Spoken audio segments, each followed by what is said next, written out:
Today I'm joined by Reece Pearson. He was one of my best friends growing up and also my teammate. He was part of the first men's British gymnastics team that won a gold medal at a major championships in Lausanne in Switzerland in 2008. Reece is an English champion, a British champion. He was coached by Sergey Sizhanov, and he is one of the most talented gymnasts that this country has ever produced. And Reece, it's great to have you here today. An honour to be here, mate. Thank you for joining us, mate. I'm really excited for this one. You are my oldest training partner, I would say. Yeah. I've had a few throughout my career. Before we get into your gymnastics career and what you're doing now, Reece, just tell me a little bit about what life looks like. We've had a lot of athletes come on here that have gone on to compete into their mid-20s, late 20s, early 30s. You walked away from the sport at a very young age after a lot of early success. So what does your life look like now? Now, it's quite normal. It's kids, mainly, very busy.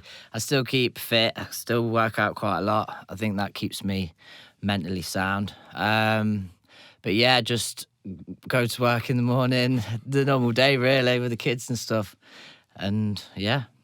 Has fitness and like training and staying in shape always been a part of your life since you walked away from gymnastics? No, so I found that I went on to do quite a lot of partying and stuff like that. I felt like I missed out on that when I was doing gymnastics. So I jumped into that quite deep. We'll probably get into that later. But I found that if I wasn't keeping fit, I got really down and quite depressed and stuff like that.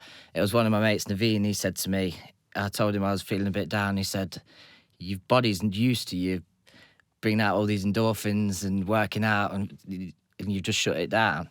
And all you've been doing is partying and stuff like that. So I've always tried to keep it. Sometimes I lay off it for a while and get a bit fat and whatever, and then I think, right, I need to get back into it. But yeah, I'm quite full on when I am doing it. Did it take a long time, Reece, to adjust from doing sport as something that was competitive, where you were trying to win and try and be the best, to doing sport as something that you're trying to look after your physical health and your mental health? Well, I don't think I differentiate it at all, to be honest with you. I get, like I was saying to you earlier, I get up at 4:15 in the morning so I can go gym for an hour and a half.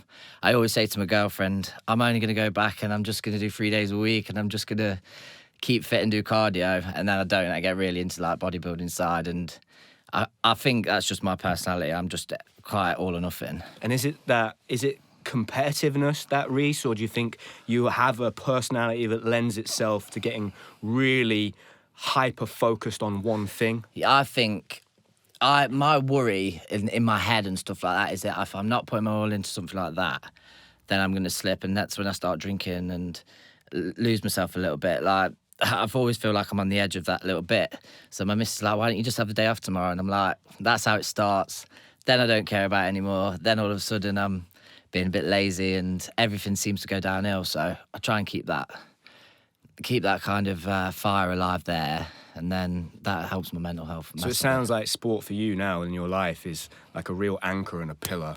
That yeah, it's kind of almost uncompromisable. I need to do that because it really helps me put all of the things in my life into place. Yeah, I think I'm still working that out though. I think I do need to find better balance at it, because it's either I'm not doing anything, I'm going out with my mates, and then even like my relationship can go downhill a bit and stuff like that, or I'm 100% going in the gym and then I'm knackered at home, so it's still not the best. You know what I mean? I definitely still need to find balance. So there's no middle ground. It's just all or nothing. And that's one thing I think I need to And work have you on. been that way, Reece, since you were a child? I think that massively is from sport. Like, I started at 5. You was a very similar age, weren't you?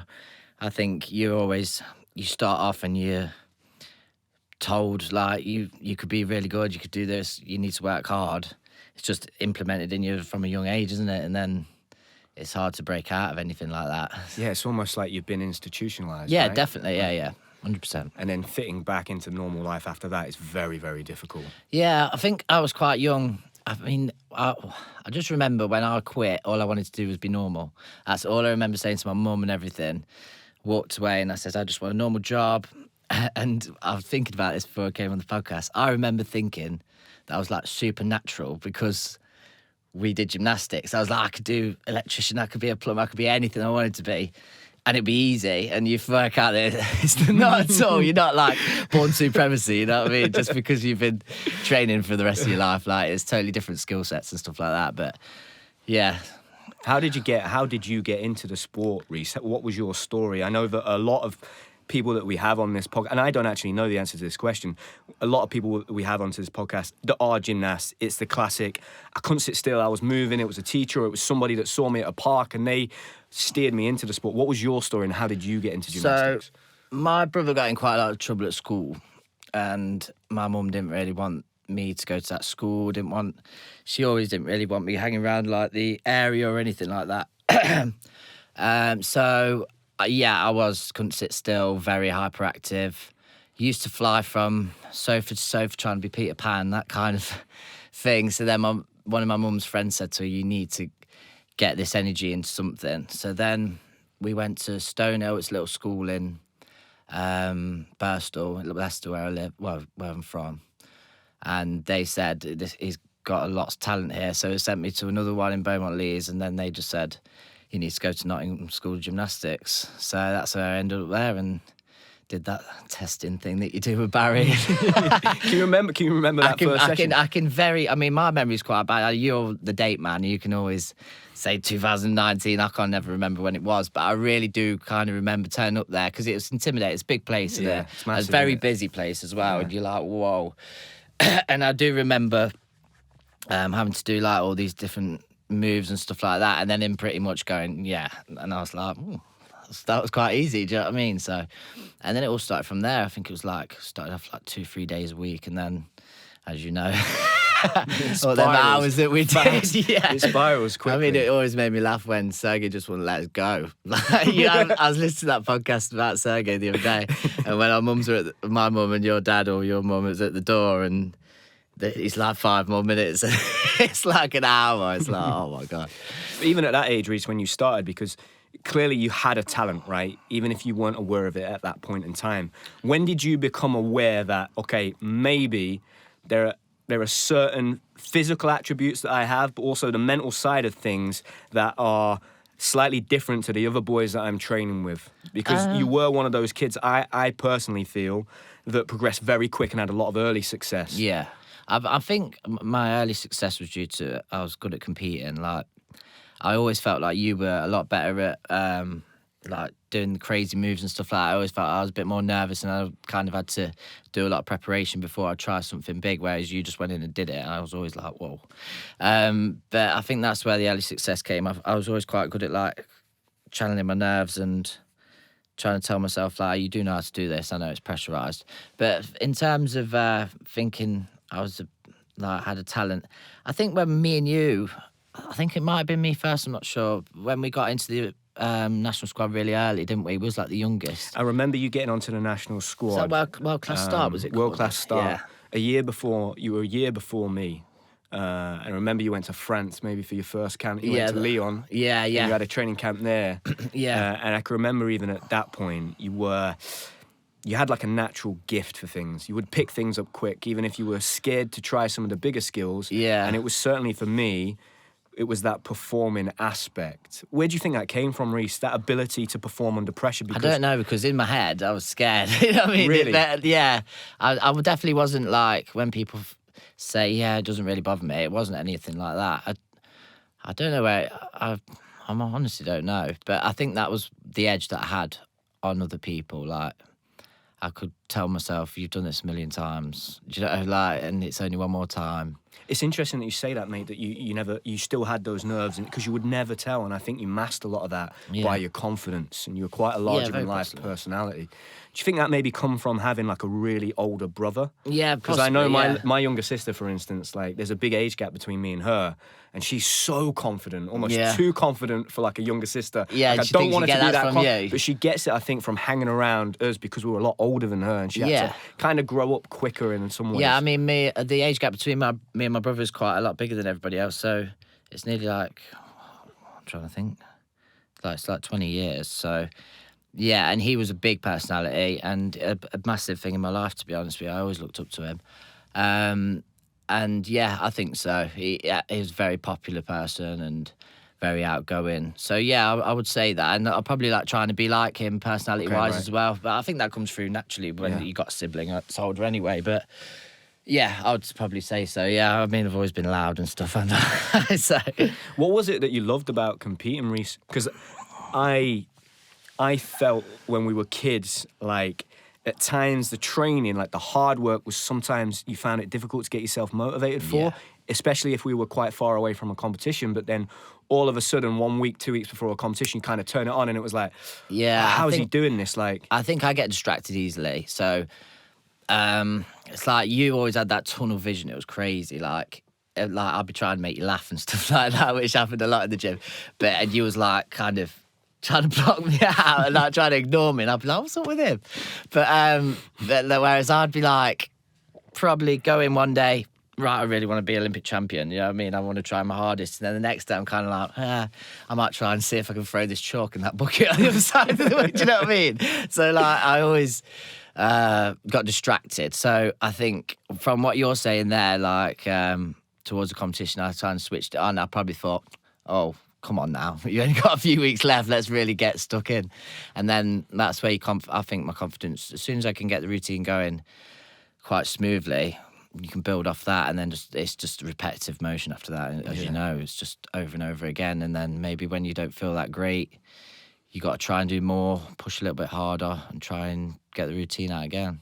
it always felt to me like you had, whether it was real or you were just projecting it, you had real confidence in your own ability. Like, it was almost as if, okay, just give me 2 weeks at the end and I'll pull it off. It's Yeah, it's funny it comes across that because it didn't feel like it. But yeah, I mean, looking back, it kind of was like that. I mean, I always remember that competition in Russia where they kind of dropped it on me last minute because someone was injured. The Veronin Cup. Yeah, and I really weren't ready at all. And I went and absolutely smashed it. And I thought, wow, like I really impressed myself. Because I was really starting to have bad attitude then. That was like where it started to go downhill. And I was just like, I'll just go out there and just do whatever I can. And then like, I'm sure, I did win, didn't I? I think you won. Yeah, I did won win it, yeah. round, And that was that. And that was when obviously the Russians were so much better than, not really better than us, because we won the Euros, but they was perceived to be, weren't they? Yeah. They were like, especially the older, like Alexei Nemov and all them kind of people, they were just a cut above the rest. So to win that, I think that gave me a boost again, because I was very nearly ready to quit then. And that gave me another boost, but yeah, and then... Do you think at times it was almost not helpful to have not done the work and to still been successful? Because it was like, wow. No, it's probably not. Probably the opposite, because it's like, I can do it. Do you know what I mean? And you push it, and then sometimes you can't. Well, you get to a point where, I think you said in your other podcast, you get found out. Like, you can blag it for so long, and then you get found out. And if you're not putting the work in when it needs to be there, when the pressure hits, you will crumble. Did you see other athletes that were maybe similar growing up, Reece? Were there any other? Yeah, Nathan Dunstan. He Okay. was very similar. He was, and I always looked up to him. He was very, very talented gymnast. He was. Everyone always used to call him Lazy Boy. So Sergey used to call him Lazy Boy, didn't he? But he could just get up and do some amazing work straight away from being sat down for like half hour or cold and everything, and he would jump up and do Kovac and all that. He was quite. He was very much like that. So yeah, and Yevgeny, he was a bit like that as well. Do you feel like, Reece, maybe if in some ways you were almost you came into gymnastics at the wrong time, you were born at the wrong time? Because I feel that way about Nathan. Like, his ability is his talent. Yeah. Like the gymnastics he was doing back then, he would be able to compete with the best in the world now. Yeah. Like, yeah, I don't think people ever got to see. I think only us in Nottingham know how good he was. Yeah, because it never really prevailed in competitions at all. But if you've seen him train, it was unreal. It was just outrageous, wasn't it? Yeah. The level of gymnastics that guy, and like the natural gift he had. And I think if he wasn't able to see the opportunities because they weren't there, right? Like, the senior guys didn't get paid, they weren't funded. No, yeah. It wasn't like you could have a career. So those days when you're feeling demotivated, it wasn't like you're like, yeah, but if I keep going, I'm gonna get I some could money get or paid something. Yeah. There was none of that. Yeah, I definitely think. Yeah, I don't know if I did, because I mean, you lot did so well at the Olympics, and I think there was a lot of factors for me that happened at the wrong time, like Sergey leaving Notts. The age, like 16, all my friends from Leicester are starting to go out, and I was like wondering what was going on there, but I was still fully in the gym. a lot of things happened at the same time, and it was just a bit like, you know what, I can't do it anymore. I often say that I've sat and thought about this quite a lot, and I think to be a successful athlete, there are like 4 key things that you really need. I think you need a talent, you need some natural talent. Yeah, definitely. Otherwise, it isn't going to work. You're not going to get to the top. Hard work is great, but you have to have some kind of natural you got to have gift. some I start think point. you need good coaching, so you need the right knowledge in the room. So 100%. whether that's a coach or a gym that's got a lot of experience, I think you need a good facility, and I think you need a good support network at home. Yeah. And you could probably get by with 3 out of 4 of those. So Yeah. if you weren't in a good gym, or maybe you didn't have the best coach, but you had all the other 3. But I think as soon as 1, 2, 3 of those start to fall away, do you feel like maybe for you, when we got to the age of about 13, 14, and Sergey took that job with British Gymnastics, we lost the coach, and then all of a sudden you've got me leaving. Yeah, that was a big hit as well. Things are starting to change. Maybe you're getting to 15, 16, and the support network changes a little bit. Because I mean, my mum was always there. My mum was biggest support. I mean, she drove me from Leicester to Nottingham every single morning at 6 a.m. And I mean, she was amazing. Like, she just wanted it. I mean, she was absolutely devastated when I quit, and rightfully so. Do you know what I mean? She put everything into it, and I always felt a bit guilty for that. But at the same time, you're not gonna get anything out of going. She's like, it's just a waste of her time if I'm not even performing. Do you know what I mean? So, but yeah, I think. How did it evolve, Reece? Obviously, we're 13, 14. I leave and go and train down south. Yeah. And I remember us having a conversation on the edge of the fast track, and you going, and me telling you I'm leaving. Yeah. Like, what? You're leaving? I'm like, I'm going in a month. And you were like, and I was like, don't tell anyone. I remember I'm only telling you. a little bit. And you were like, take me with you. Yeah, yeah. Like, find a way for us both. And I was like, I can't do that. Like, I know. Well, I think we both know when I think Sergey I left. knew at that point as well, if I leave, I felt guilty for leaving. No, you should never feel. But I think leaving. I felt, I think if I leave him here, I'm not quite sure this is going to work out. Yeah. Because I knew your relationship at the time with the coach that was going to be our coach then, Barry. Yeah. It wasn't a great relationship. And I just don't think that ever was going to be a good... It was the same with me, right? No, but I mean, the Barry thing, I mean, me and him fell out a lot. A lot of it was to do with my bad attitude. I felt like... Because if you remember, when Sergey took that job, they tried to say that he would come back for like 3 days a week to coach us only. And then it was like he wasn't there, and it was kind of... I just thought, come on, do something a bit more about it. Like, and then there was other coaches complaining that Sergey was coming to see us. It was just... It was like, we're all in Great Britain. We're all trying to do the same job. Why are people backstabbing? I felt like at that time people were jumping on, he's leaving, we can break that up. Because they weren't even that bothered about him coming to their gym. Yeah. They just didn't want us to have him, and that was a massive thing. And me and Barry didn't really get on. We never really saw that eye to eye, and that really broke down towards the end, where I think we was just like getting to each other a lot, and it was tit for tat sort of thing. That broke it down quite a lot as well. Was it hard, Reece? Because like up until that point, until Sergey left, like for me, when I think back, we almost had this like incredible childhood, and I've only got positive memories. Yeah, it was brilliant, and then it starts to change, and you get. And maybe that happens when you become teenagers anyway, and people do leave the sport and they walk away and they have other interests. But was it hard to be in that? And were there times where you're like, oh man, I miss what it was like. Like, how's this all? Yeah, because I mean, when you think of some of the Lillishall memories and stuff like that, it's like I always compare it to like being at Hogwarts.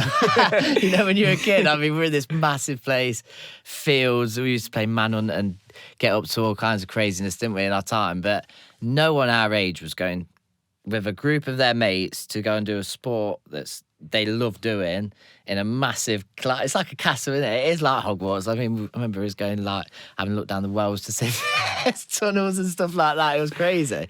And that's all massively positive. And competing was positive. And, yeah, I would really agree with you to say that was, like, the breaking point.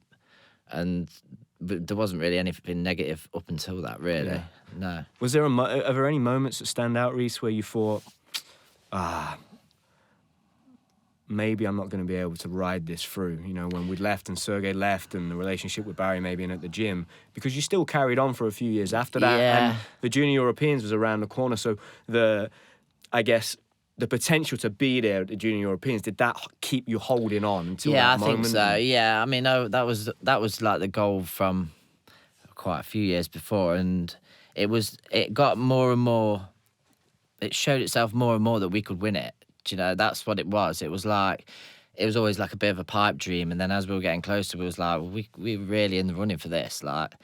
And it always disappoints me that I only did 2 apparatus there. I mean, I had my back injury, but I mean, I've always been an all-round gymnast, and I always seen myself as an all-round gymnast. Never seen myself as just doing a couple of apparatus. So it always annoyed me that I never quite got to do. I mean, I think if I would have done all-round there and done well, I would have been happier quitting after that. Right, I wouldn't have had so much regret, I think. Really? Yeah, I think obviously, it's always a big regret. It's massive, mainly because I don't regret my life after it because I've had such a good time. Do you know what I mean? I've done a lot of things that you wouldn't have done and stuff like that. I've lived a good life, but after gymnastics, but it's always that, man, could I have gone to the Olympics? Could you have done that? Could I have just rid them a couple of months out and maybe got a reset and been like, maybe find another gym or anything. Do you know what I mean? It's always a if, but I think you get that with everything anyway. What do you remember about that competition, mate?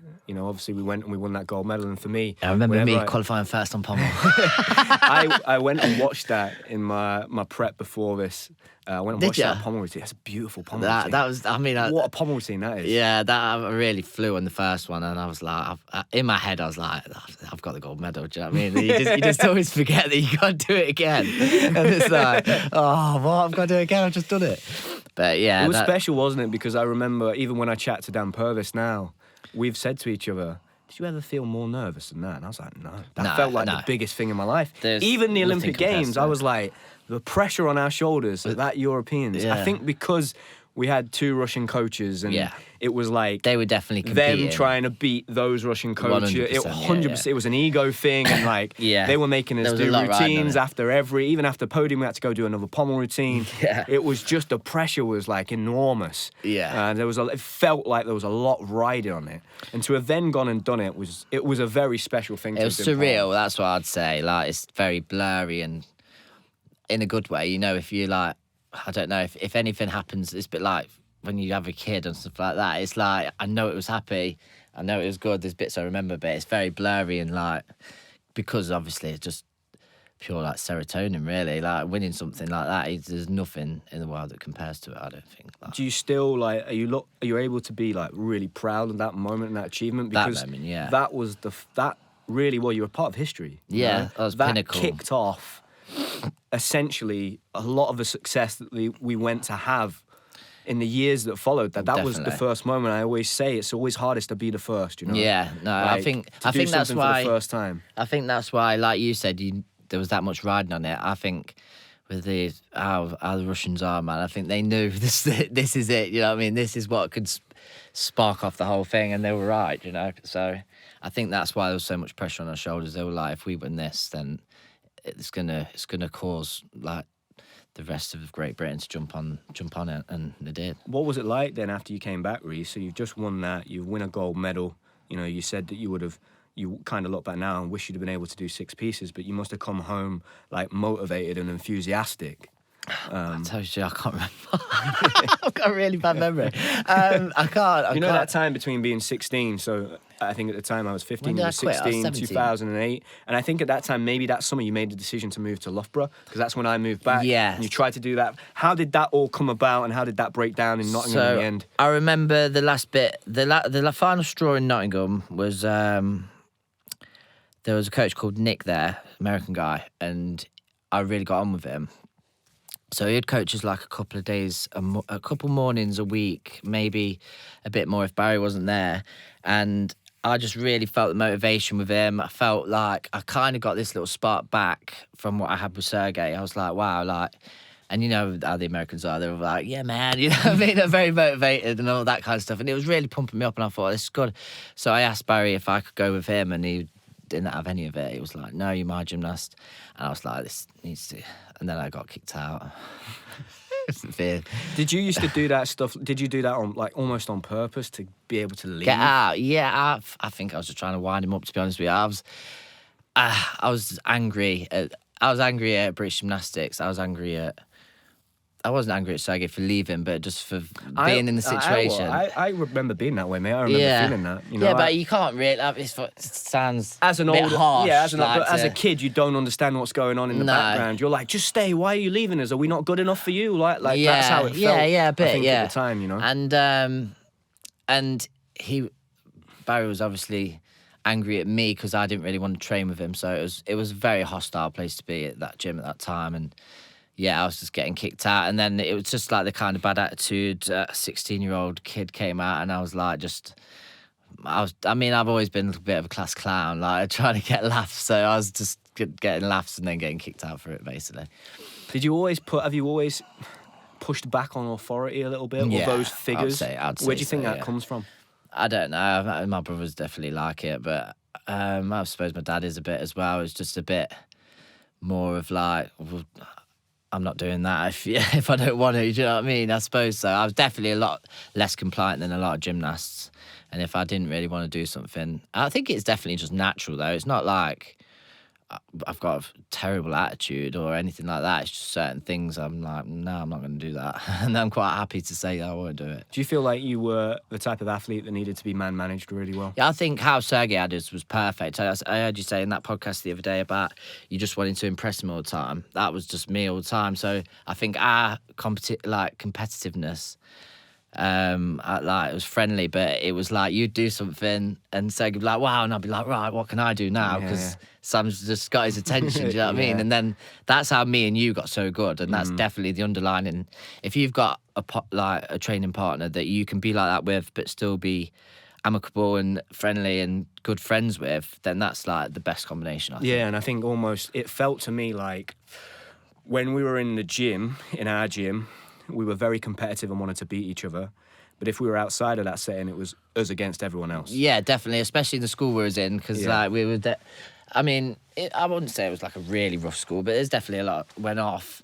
And there's like a little cult kind of thing there, you know, with the gymnasts, because you got Becky Downey there, you got Andy Smith. There was like, we always had each other's back, didn't we? But I don't think there was never any real bullying because we were gymnasts. If anything, I think people quite respected us quite a lot. But it was definitely like, oh, you're the gym guys, do you know what I mean? So, like, but I definitely felt like when we would go and compete in competitions, whether it was British Championships, English Championships, what it was like us against Essex. Or sorry, yeah, if that's what you meant. Yeah, definitely. Oh, yeah. Like, I think... if I don't win, I want him to win. Yeah, we want to beat them. Sorry, I thought you meant just in And that was the same with Leeds and Ashley and Leeds and all of those guys our age. It was like, oh, we're going out to... It's like our style of... Sergey's gymnastics and his style of... We believed in that so much. It was like we were representing that in a way. Yeah, definitely, yeah. I think you get such a bond in the gym. Like, you go through such highs and lows together. It's untrue. Like, you can be really on the floor and then your mate's like, come on, Sam, get up. You know what I mean?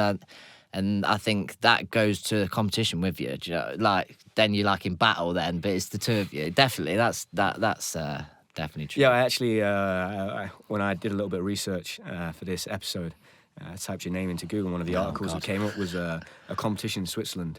It was a four-way match. Yeah. And I think we'd gone and done a competition the first week, then we stayed a week, did a four-way match. Yeah. And there's me and you in like 1 and 2. And I think Switzerland was second, and we were like beaten by like 13 marks. GB were 1, 2, 3, 4. Yeah. And when I think back to that crop of talent, it was a very special, that whole world-class start program. We're only at the point now where the guys that are winning medals at the top aren't remnants of that world-class start program. What, like it's grown out of it, yeah, sort of thing. It's kind of grown out, and they are a completely new generation. But even up until, you know, the likes of like Niall Wilson, Frank Baines, even Joe Fraser to an extent, they're still a product of that time. And I think generation. They'd probably say that as well. I mean, I can only imagine looking up to us after we'd won that Euros. That must have sparked a lot of fire in a lot of kids' hearts, really. And the pressure as well, mate. Like, one thing that I would say is that after that, the pressure every time. Yeah, because it was like, keep it up. Yeah, and I think that kind of contributed as well to me. Maybe my downfall a little bit. I felt that quite a lot. I think it was just our team, really. The people that went there, they were like, right, get up and go again. Do you know what I mean? And it's hard. It's hard on a young person, definitely. Can you remember when you got to the point of making that decision to stop, Reece? And what was that like? What led to that? I think I made the decision a a lot before I actually stopped. But my mum wanted me to try and go through it. She said it might just be a sort of phase sort of thing. But I can remember going, no, I've had enough of this now. But then what else am I going to do? Do you know what I mean? Got to try and get into something else. But I just always remember wanting to be normal. That's what I do. What is normal? It's funny, mate. Nobody because, knows what normal is. That's Sam will know this. That's a sentence I used a lot. Yeah. Like, I want to be normal. I don't want people Yeah. to treat me different. I just want to be a normal. I want to have a normal life. Like, go do normal things. Yeah, but it's boring. I was always introduced. I was yeah. Well, it's not boring, but it's the grass is greener, right? Yeah, you want 100%. that when you're not there, and then Yeah. you have to live it to realise, oh no, that's not what I Yeah, wanted. and I think I jumped a bit early, man. I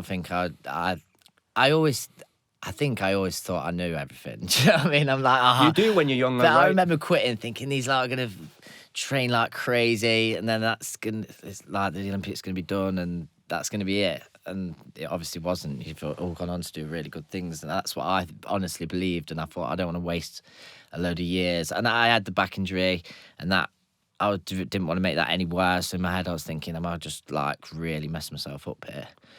But that was a lot of the messaging though around that time, wasn't it? It was like, you can't do this. This isn't serious. You need to get a job. Like, oh yeah, that's how we grew up. Like there was no real like you could get here and look what you could have sort of thing. It was you was just shooting for a hope, really, weren't you? Like hopefully it does get popular, and hopefully we will be able to make some money at this one day. I mean, everyone always used to say, did you get paid? And we used to have that like funding, didn't we? Like national funding. Yeah. When we were younger. We had a little bit of funding, yeah, when we were kids. Yeah, There was a it was period like- of time where we lost it all and we had to pay to go to training Yeah. camps and stuff like that. Yeah, I know, yeah. I mean, there's nothing like it was now, basically. It's incredible, really, that like a group of kids, and these are kids all over the country, and young coaches as well, were that motivated for something where there was just to no drive it. incentive, because, you know, we're in a day and age now where everyone's everything fast. Yeah. There literally was no pathway for us to try. We were just forcing something into existence. Yeah, a lot of people sacrificed a lot of time and money. And a lot of volunteers. Yeah. I mean, there was a lot of good people at Notts that put a lot of time that they didn't have to put in. A lot of people all around the UK, really. I mean, it doesn't get as popular as it has now without people really pushing and going that extra mile. Do you know what I mean? So when you look they've done back, really Reece, well. do you feel like anyone could have done anything to support you in that period of time that could have helped you, or do you just think, look, it's just the time it was and that wasn't there then? Because essentially what we've realised from doing, and this is a special episode today because we're recording, this is episode 100 that we're recording. Is this the So it's 100 pretty one? cool. So Nice.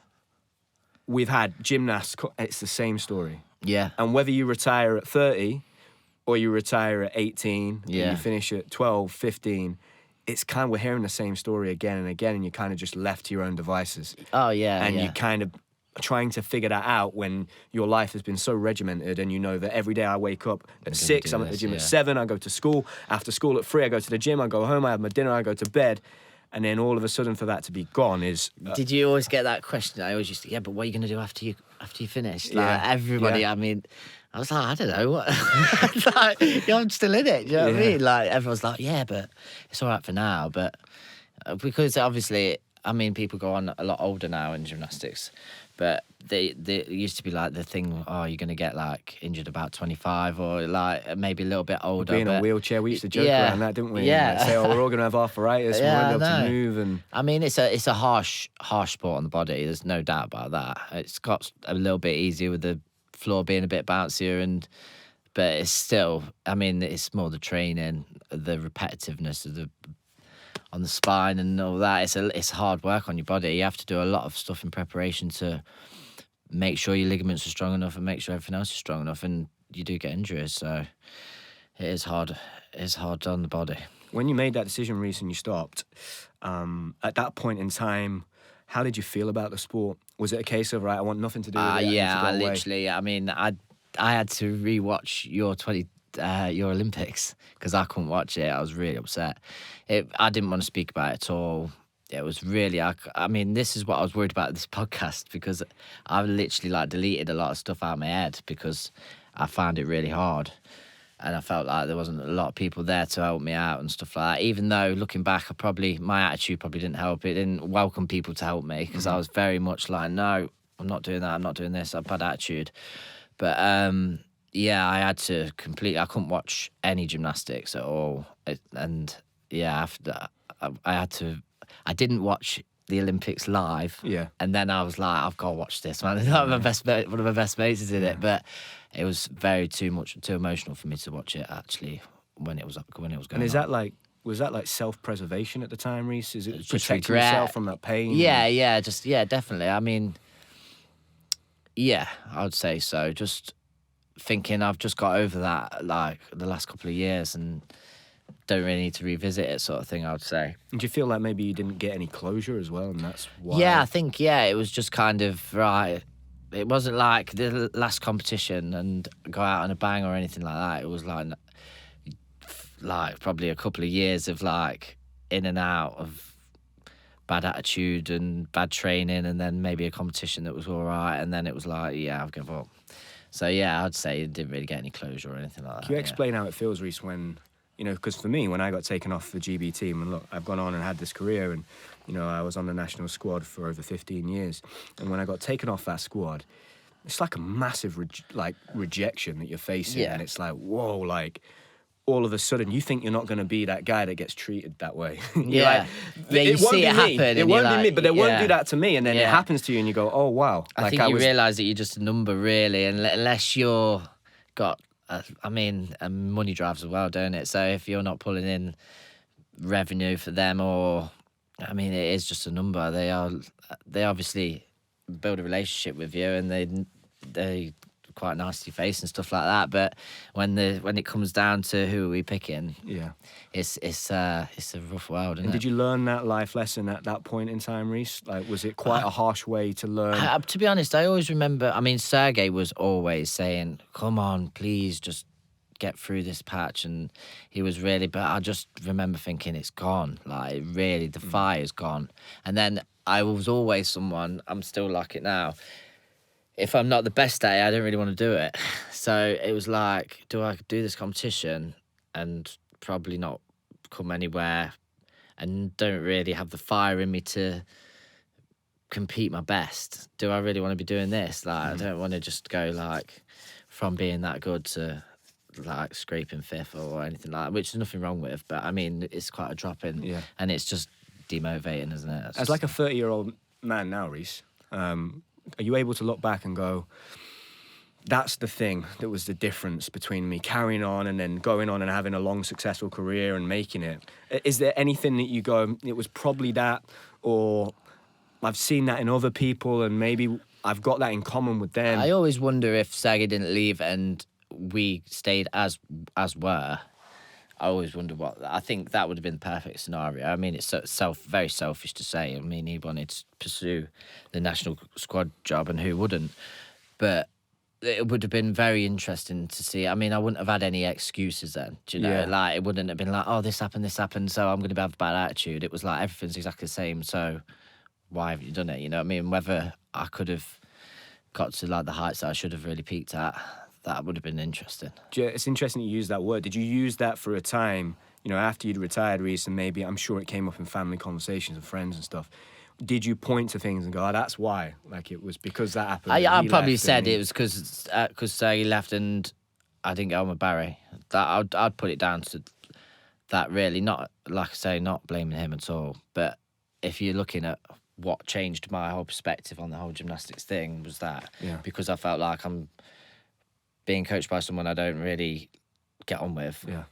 We're having confrontations in the gym, which should be the place where you're working hard and you're motivating each other, and it's just not working. And then I felt like probably British gymnastics didn't really help out at all. They were just like, well, if you're not getting on, you've got to sort it out yourself. That's why when you went Huntington, obviously, you were trying to sort that situation out, weren't you? That was the whole point of you going, really, weren't it? You wanted to, you were like, this ain't going to work, so I'm going to do this. But I mean, my mum had already done so much for me, taking me there every day. I mean, from where I was living, Huntington, it just weren't an option. Yeah.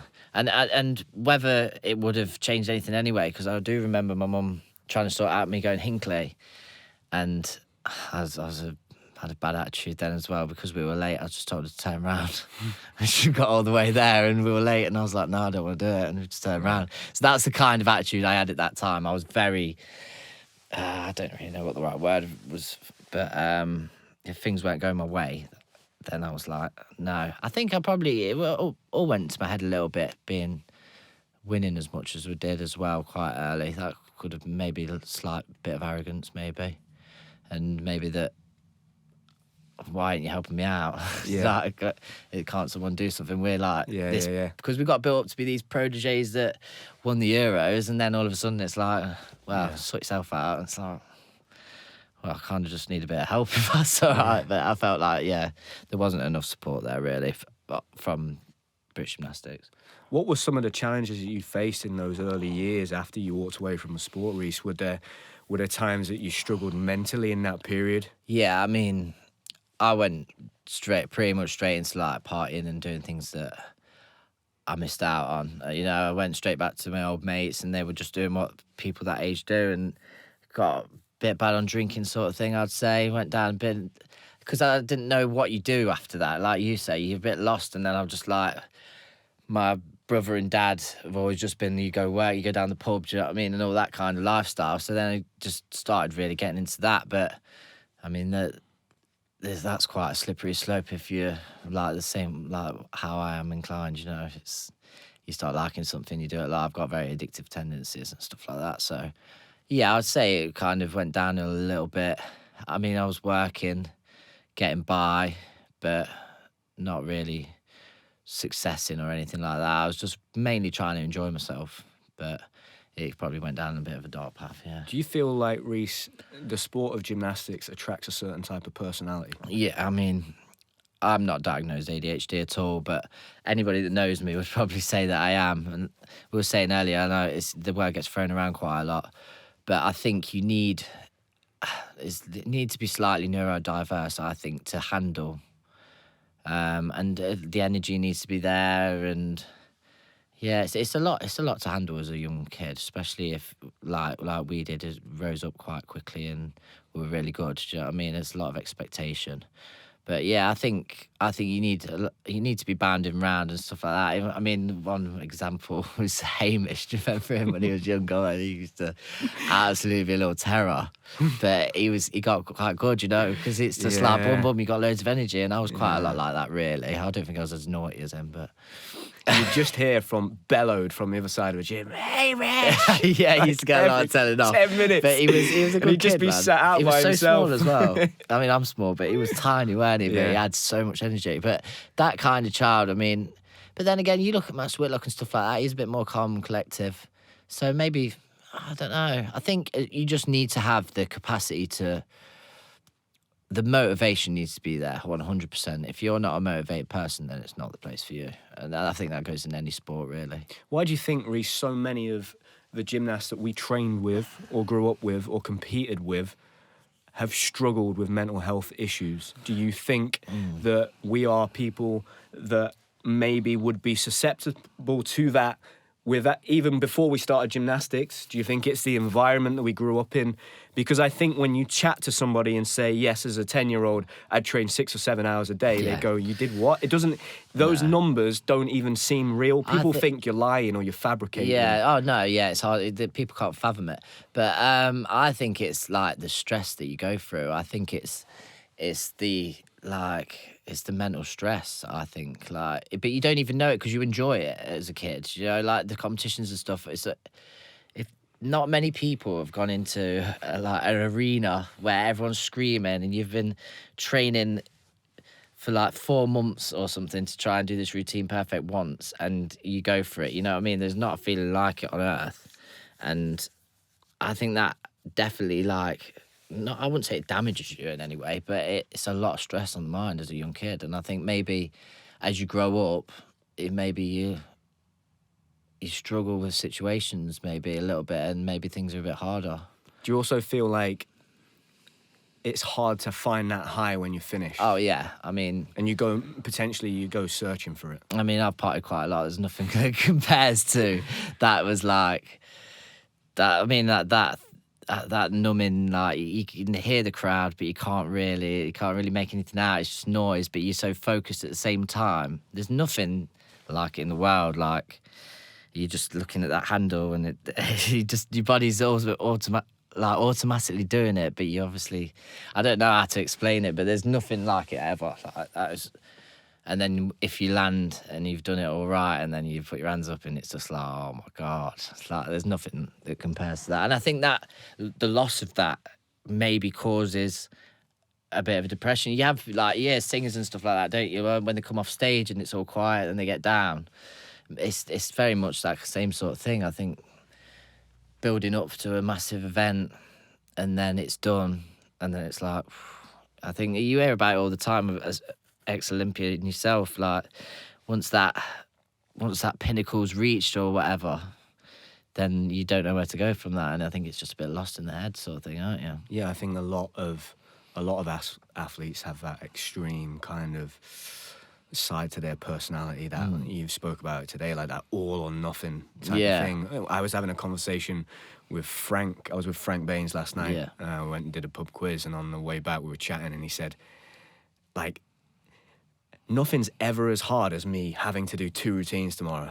So my point of reference for like things that are difficult is so high. So I'm able to just I can just be comfortable with being uncomfortable. Because even now, he says, and he's nearly 30, he says, I say to myself, well, I don't have to do 2 routines all round today. So whatever I'm doing today is just not going to be as difficult as that, because that's so extreme. That is it there. I mean, the depths that you go to, man, you really pull out something that's not there. Do you know when I remember Sergey, like, you need to do one more else you're not going home. And like, I remember crying in the pit, like, I'm exhausted, but you find it from somewhere and it's crazy, but you really have to dig deep. And yeah, I get exactly where he's coming from when he says that. Yeah, I mean, sometimes you can't even walk properly, and you expect to do a floor routine. You know, you can compare a lot of things in life to that and think, yeah, that's all right. Actually, I don't actually mind. What was the genius of Sergey's coaching style, Reece? You know, he's a very special character, right? And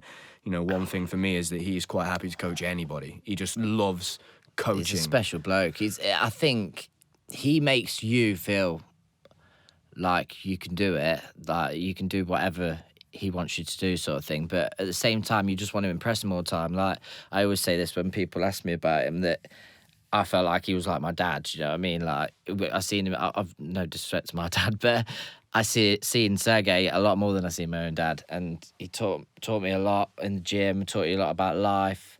And he just kind of always portrays like you need to be a good person. Good things happen to good people, and it's like Mike Tyson and his coach. Like, he was always saying I just wanted him to be impressed by what I was doing. And that, I think he gives off that thing. I mean, he does it with kind of weird little tactics as well. Like when he said you always made me laugh when he said you've got no character and stuff like that. I just remember hearing that so many times. Yeah. But like, feels like you've been shot or something. Yeah. You're like, what? He thinks that? Like, what? All the good things I've done. And then all that like week, you're trying to impress him again. And then he's like, yes, he's back on my side. But I think I don't even think he means to, it's not mind games, because that makes it sound bad, but like, he just makes you feel like you can do it, and it gives you a lot of confidence. Yeah, it's a really interesting man, and like an incredible character. And until you've ever met him, there's nobody like him. I've never met anyone like him. No, and nobody's dedicated as well. No. Like you were saying. Do you remember those hours he used to do, man? He'd be in there with us from 7:15, watching us running around outside, that field, like sneaking, peering over the hill. Reece, one more lap, because you'd get halfway and then run and cut the field. I hated them runs in the morning, man. They were so cold. Carry on. You were just like running around. I was thinking, where can I skip a little corner here, because this is horrible. But yeah, they were cold mornings. But yeah, he just like kind of pop out that fire exit around it. I was like, how does he know that? I skipped that bit. He's definitely like Mr. Miyagi or something. But he was a very special part of my life, and it's nice to come and see him again. He's like overjoyed about seeing you. Do you know what I mean? I mean, I bet this is like the longest time you've had away from him, really. So when you see him again, it's like, wow, and he's just that smile and the thing. He's a good bloke, man.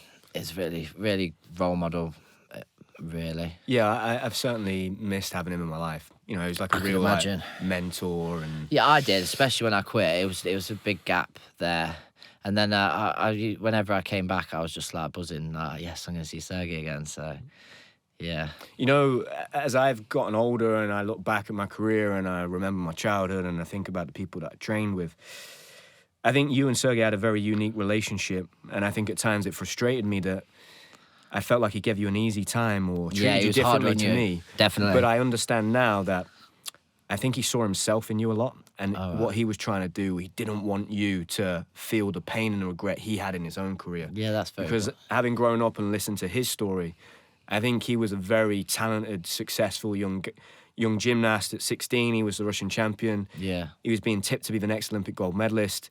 And then for whatever reason, He kind of probably slipped off those as well. 4 pillars in his life started to drop away. And I think that was a real regret for him. And he tried to do, I think he quite often saw himself in other athletes that were normally you or Nathan or Theo Seeger or whoever it might be. Yeah. And he'd try and almost save you. It was like he was trying to save himself in some way, whereas he was a lot more harsher on you, I think. Yeah. I think he was like that. But I think that's one of his like really unique training things, training like aspects, is that he can see what person needs what kind of motivation, I think. But I mean, I think I always remember thinking he is a little bit harsh on Sam. But I think like you said in your last podcast, you need to get angry sort of thing. I don't know whether that was kind of that kind of way. But I used to like not like it a little bit because I'm like, why ain't like that with me? Like, but it was kind of like, that was good, Reece. And I'm like, whoa, I'll do it again if you want. You know what I mean? But where he was like, Sam, what are you doing? I was like, just go over to Reece and give me a break, for God's sake. Yeah, he's not shouting at me. please, let me have 2 minutes.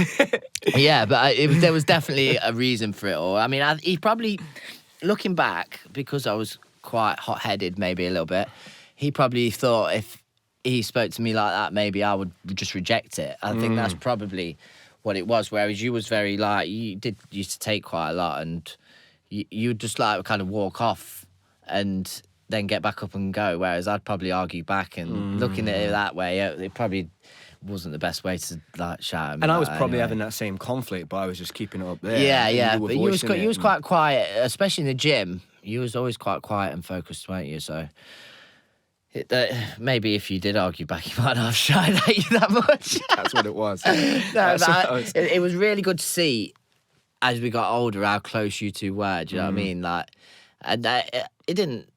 I felt like I was missed out a little bit. Do you know what I mean? I was like, oh man, that's how I would have been with him as well. But it was really good to see, man. Like in a lot of your vlogs and stuff like that. I mean. It was crazy when I was listening to the Sergey Sizhanov podcast you've just done, and I was just doing cardio in the gym, and I was like, just laughing my head off, like so badly, like this crash mat thing, like he'd just go in and he's like, and he'd always put it perfect, and he just had so many little kind of ways. And those things you pick up on, right? Like I imagine you still do things like that now that you picked massively. up from him that stay Massively. with you. When you said don't sit on anything cold, I'd never do. I never ever do now, and if I do by accident, I'm like, oh. Is my back gonna snap? Because that's basically what he said, wasn't it? He was like, "You'll be injured.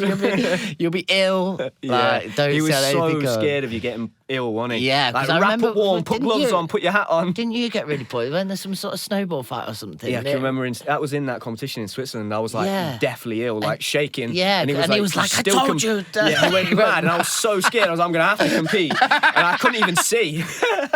I was so ill. You was I was ill. like having a fever in the bed. Come on, get on the floor. Still competing. I know, but that in itself speaks volumes, doesn't it? I mean, it teaches you a lot. You don't want to disappoint him. Do you know what I mean? You're shivering in bed, and it's like, oh, I've got to get the high bar, man. I was like, do you know what my main motivation for that probably was? It was like, if we're ever in a situation where we can have a snowball fight again, he's never going to let me unless I compete. Unless I do can't do it. That's brilliant. Yeah, it was. I do remember that really well. I know he was just like, I told you to stay warm. But like going mad. It's really interesting, Reece. Like, as I got older, and we would every now and then dip in and out of each other's life, and I think I would almost gravitate towards you when I was really struggling at times. And I can remember in 2019. We met up, we went and played a game of pool, and it was just before I really became very depressed, and we had a conversation, and I think as a kid, you can create these narratives in your head that you like really buy into and believe, but maybe the outside world doesn't see. You know, you spoke about in your head, you were like nervous, but on the outside, I'm like, Didn't this look guy's it, never nervous. And I think one thing that really struck me was that, number one, you were like, no, you were the talented one. And I'm like, what are you even talking about? Yeah, but it always baffles me when you say it to me. I'm like, what? That blows my mind, that, because I was like, no, I have to do things 1,000 times. This guy can just pick it up like that, and he can compete. I struggle to compete. I need to compete 20 times to do a good competition. He could just do a competition like once every 6 months. Yeah, it's crazy because you live in your head, don't you? And you don't voice them because we had that friendly competition. I'd never come over to. Well, you don't want to look weak, or you don't want to like. Yeah, that is. I mean, I was baffled. Exactly the same thing when you was like, I think you're one of the most talented gymnasts I've seen when I was younger, and I was like, what? You'd never think that in myself. I didn't go around thinking, yeah, I'm top dog sort of thing. Not at all. And if anything, I was probably looking up to Dan Keaton and all that kind of thing, thinking I want to beat them now. Whereas you might have been looking up to me for a certain amount of time. So yeah, I think you're always looking to get better. That's the sport mentality, though, isn't it? Like, even if you are like absolute top of your game, you're always not happy about something. I can always remember that competition in Germany. I think everybody always asked me, like, what would you say your best competition is? And that's where I went the cleanest I've ever gone. I think it was only Is that like the Berlin, yeah, you know, the OBI in Berlin. Yeah. And I think it was quite. If I remember rightly, I think it was only like my second or third international. I think, anyway. I'm not very good with remembering too much. But, yeah, that was like, I smashed absolutely everything. I think the only thing I felt like I did wrong was that step on a high bar dismount, and that's what niggled me. I was like, if I'd have stuck that would have been a perfect competition. And everyone's like, you crazy? Like, you've absolutely smashed it. But that's just sport mentality, isn't it? Like, I just don't... I could have done this a little bit. I could have done that. But in that one moment, you've done really well just to get through because of the pressure. So, is it still a big part of your life, Reece? You know, you spent so much time in a gym doing gymnastics. How often do you think about the sport? Does it come into your mind a lot? There's a lot of dreams. Like, really? I get a lot of dreams, yeah. And like dreams of being on the high bar and stuff like that. And the thing that frustrates me is because you never lose it in your head. If you put a pommel horse in front of me in my head, I can jump up and do that same routine from the Euros. But as like me and Nathan both know, when we went to adult class, it's definitely not like that. My little girl had a gymnastics party, and the woman like recognised me a little bit, and she was like, "Oh yeah, I'll let you have a go." And I was, I did a couple of straight fronts on the trampoline, and then the pommel wasn't actually chained down. And I didn't realise I went to do a shear and it was like that. But I did a couple of swing standstand. I think everyone thought that I was going to do like flipping triple twist and double straight off high bar or something. But it definitely, and I was like, there's just so many muscles that you don't feel really work anymore. It was pure pain the next day. What are the greatest gifts, Reece, that gymnastics has given you that help you even to this day? I think my perception of working hard is a lot more than everybody else's. You know what I mean? I think that working hard and understanding what working hard. I don't think a lot of the, no disrespect to any kids coming up or anything, but I think to like really work hard. You know, like to say, I really done the job then. You know what I mean? Really grinded it out, because like how much we were training from such a young age. I knew the difference between I went in the gym and I focused all day and I nailed the routines. Even if you don't nail the routines because you feel a bit it's not going your way, you push through the hard times, you know what I mean? And then, so like the definition of hard work, I think if you've been in a sport, high end of sport, you know like how to really work hard. Some people maybe don't ever really get to that limit where your body's absolutely gone and you really push it. And that's so I think that like to really push yourself, basically push yourself past where you expected to go.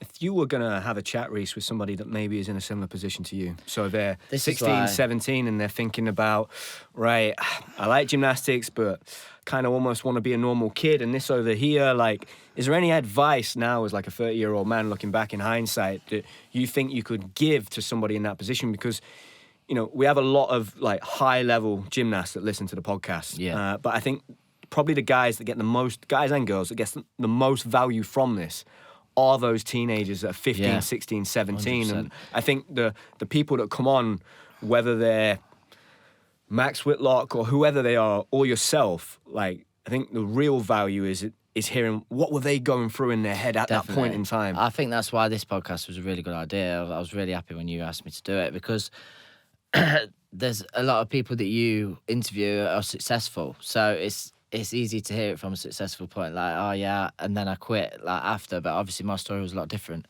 But I would say really try and grind it out, because you don't want to have the regrets.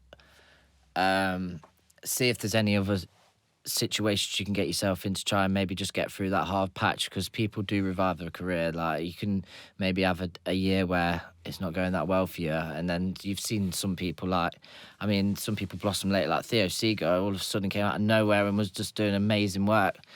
People really do mature and get a bit better with time. But if you are really ready to pack it in, then it's not the end of the world. That's one thing that you really need to tell people, because I felt like I don't know what is going to happen if I quit. But I would say really try everything. Work every option. Make sure it's definitely what you want to do. And then if you do quit, just channel your energy into something else. Don't just go off. I think I wasted a lot of years partying and trying to find something that wasn't there. Really, you've finished and you've gone into this and you've gone into your schools and stuff like that. The energy that you put into things for gymnastics, you can put into something else and you can make a real success of it.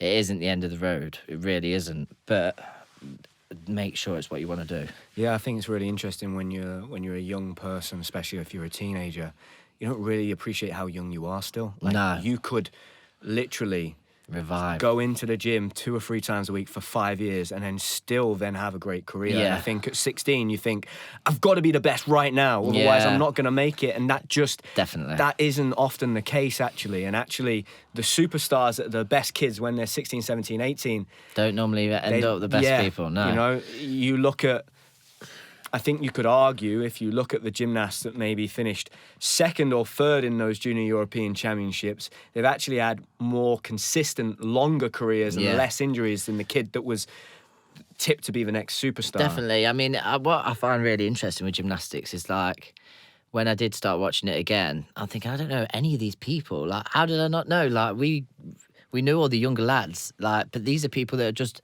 popped up. Do you know what I mean? They've probably got a bit of muscle, and then all of a sudden they can do these moves that other people can't do. It really is. You can have a bit of pause time. Do you know what I mean? It's not the end of the world. If it's a difference between quitting or having a couple of easy weeks, months, or whatever like that, it's a lot better to go down that road and then still be able to come back to it. Yeah, and that's why this is great, mate, because, the reality is a very, very small percentage of people ever go on to make a career and earn money from a sport like gymnastics. However, 95% of those gymnasts that have those aspirations will finish when they're 15, 16, 17. And those athletes, humans, people, are going out into the world, and they're going to then, their experience is going to impact the people around them in society. So if you're only ever hearing from the people that make it to the very top, you're only getting one side of the story. And actually, there's a massive part of that story, the majority. And so I think it's been really brilliant to chat to you, mate. And I think one thing that I would say is that,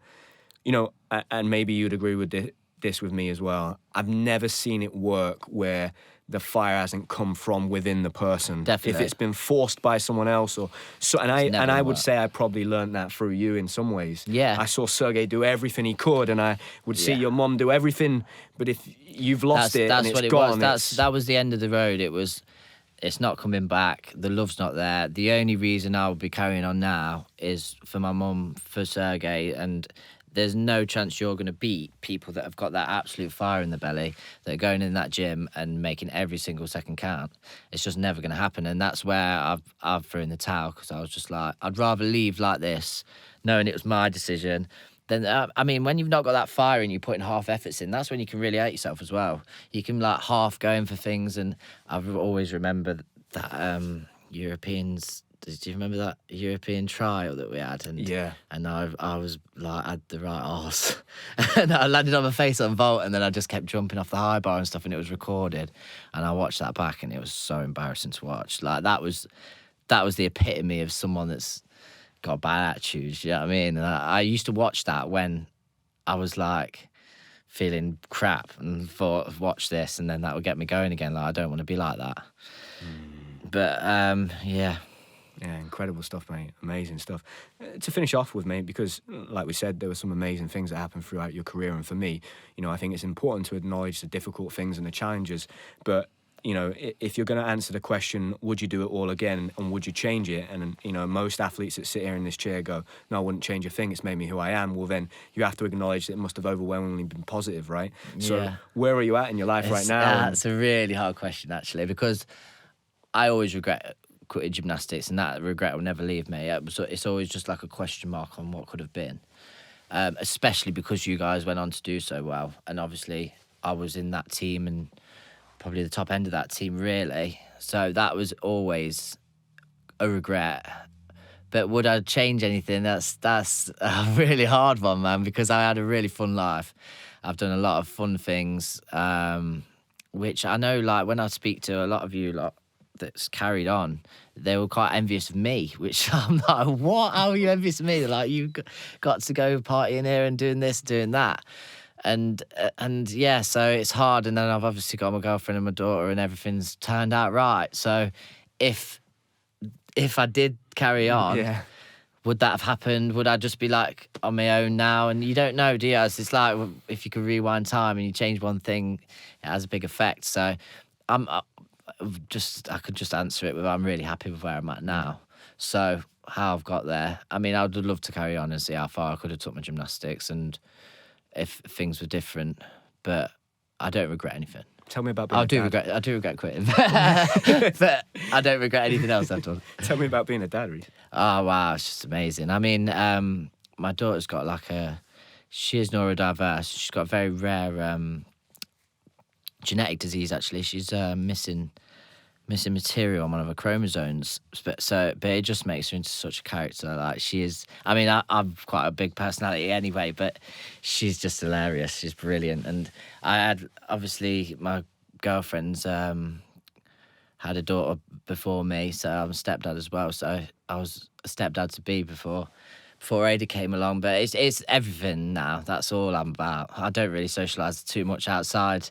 I go work and I just want to have time with my girls, really. So it's pretty much my whole life now, and I love it. A simple life. Yeah, basically, yeah. I just go down the gym, go work, and then have time with my girls. And I have to say, mate, as someone that has just become a dad, whenever I see pictures of you or videos and stuff, you look like an incredible dad. Oh, thank you. So do you, mate, definitely. You look like you give them as much time as I bet you're like looking at them pictures thinking that's going to be him in a couple of years or whatever, you know what I mean? So I just have everybody going, he's going to do gym. Like, that's what it said to me. We went to a wedding and Sergey was there and I told him that we were going to have a baby. Yeah. And this is what he did. He went, boy! Like that. And I was like, Serg, no. He's already literally thinking. I was like, whoa, Sergey, calm down. Right? I don't know he's going to do gym. He wants the protege. He's thinking I'm moving back to Nottingham. Like, it's not a problem. He's planning the whole lot already, yeah. Yeah, it made me laugh, man. It also, we had a chat once and you went, you said, what did you say? Well, I always notice, like, when my missus is, like, had her hair done. And I was like, yeah, I think it's the gym. I think because our peripheral vision's so good and our spatial awareness, you just notice. And you were like, yeah, I can, like, whenever I'm, like, driving through a gap, I can just get through it perfectly. Yeah, that goes back to me thinking I was born supremacy because we used to train so much. There is an arrogance to, like, gymnastics in that way, though, isn't there? There's these old beliefs that, like, your sport's not as hard as my sport. Yeah, definitely. And I think that holds the sport back sometimes. I think, particularly with coaching, I think there's such a, like, I don't want to look like I've got things wrong, so I'm going to pretend I know what I'm saying, even though I haven't got a clue, because I've never taught this skill before. Yeah. And actually, like, no, if it only requires 15 hours of swimming a week to be a top level swimmer, why would you do 30? It was like a badge of honor. Oh, we train 30 hours a week or 40 hours a week, and it's like, well, if you're gonna do those 40 hours, but your body's gonna be broke at 20, you're stupid. Like, what? Do you know? I know. Yeah. I do know what I mean. There is an arrogance. There was an arrogance to gymnastics, but equally, I do think, you know, I've trained and been around sports people from all different walks of life, and as I'm getting older now, I'm starting to find that actually I'm almost being drawn back to my gymnastics friends because it's almost like that trench warfare mentality. Well, you've just got we that understand bond, each haven't other. you? Like, I said that to someone else that said, but like, whenever I do see you, it's like therapy, not in a way like I'm seeing like a therapist, but it's just a lot of people just don't get it. So it's just easy to talk, and you like me and you, like if we end up just meeting up for a chat or whatever, it just flows, don't it? And we're just talking about all the old times and stuff like that. It's a bit, I mean, I don't want to compare us to being in the army, but it's very much like it. Do you know what I mean? You got that kind of brotherhood from just training really hard together and being through the grit. Do you know what I mean? And I think like whenever we meet up, and it's the same when I know we normally meet up at Christmas, don't we? So it's just we can just share stories, and it's you just just like bond, don't you? You just feel like you're with your people. Definitely. It's amazing how everybody falls into those old like roles within the group. Yeah, because I think you have all these other lives, not all these other lives, another life, and then you kind of get back to it, and it feels like you're kind of back in the gym. You know what I mean? You're like, you just like. Maybe we should all turn up to the gym and see if we can do stuff. I think you'd be better than everybody else now. Definitely, we should have a competition now. Reece, thank you very much, mate. It's been absolutely a pleasure. brilliant. Thank you for coming on and sharing your story, and hopefully we remain friends for years to come, and we keep doing that Christmas meetup with all the old boys, and more people start coming each year, and we can maybe get into the gym. I think it's a good thing. Definitely, it's good to get stuff off your chest, and it's just like a reminder. It's like like for me especially, it's like I used to do that because like my life's changed so much for so many years now. It's like that was. Even I have that sometimes, mate. How long has it been since you last competed? It's only been like nearly 4 years, but I'll see videos of me when I'm 18. Like, is that me? Yeah, I don't remember that person. Like, I can't remember doing that. Like, it was like a different life. So, it's a wild thing. But no, thanks for coming on, mate. And it's great to see that you've. Do you know one thing I would say? How you said like, people used to be envious of my life. Like, you know, let's say someone like me, for example, I went on to then achieve what maybe you would have wanted to have done. But I kind of ended up in the same place of struggling mentally, even though I'd done that. Yeah. So we kind of just went in different circles. We kind of took different paths, but ended up in the same place inevitably in the end. And actually, gymnastics or what you choose to do with your life sometimes is just the vehicle. And it's the way you express yourself. That's and you really can go good way in of looking different at it, to be honest ways. with you, But you know, ultimately, we ended up in the same place, struggling and trying to find our place in the world. And it's great to see that. You know, you've got to a place where you're happy. You've got your children. You live a simple life. Mate, definitely. It's brilliant, mate. Top man. Nice one. Legend.